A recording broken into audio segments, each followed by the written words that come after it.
experience. Opo. It's very, ano po, parang, before po tayo mag-explore doon sa sabi ninyong discussion sa immune system, Yes. we have to give an insight po yung bakit nagkakaroon po tayo ng mga, yung mga illness or mga sakit, something like that.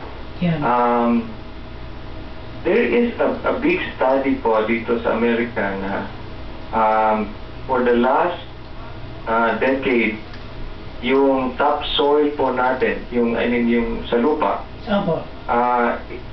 the USDA, United States Department of Agriculture, actually stated that yung topsoil po natin is very depleted po. Wala na pong minimum amount of nutrients na nasa sa soil po natin. Yun ang nagiging problema.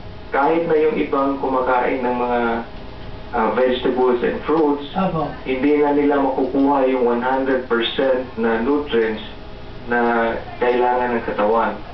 So, example po is, for the last 20 years or so, you can get 100% of antioxidant ng spinach, but as of now, you can probably just get it less than 10%. So yun po ang it's a big issue right now for yung mga taong nagtitake ng mga, yung kumakain lang ng mga nutritious foods na akala nila na it would give really a support on them. So, ibig sabihin, Doctor, yung topsoil, is it, we are talking about the whole world or only in the Philippines?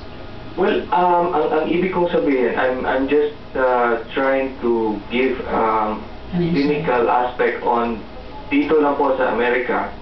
So, it could happen po worldwide, except for those areas na talagang, hindi sila nagpa-practice ng mga modernization kind of agriculture po, yung very high exposure of chemicals, yung mga pesticides, herbicides, something like that, because it would really ruin yung sa mga mineral component ng ating, yung sa soil po.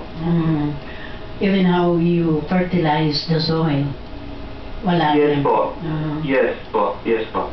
So, in connection with that, secondly, it's very interesting na Manang Rose yung na-mention mo, na as we age, nagkakaroon po tayo ng mga different diseases like hypertension, yung stroke, even stroke, diabetes, yung in fact cancer, marami tayong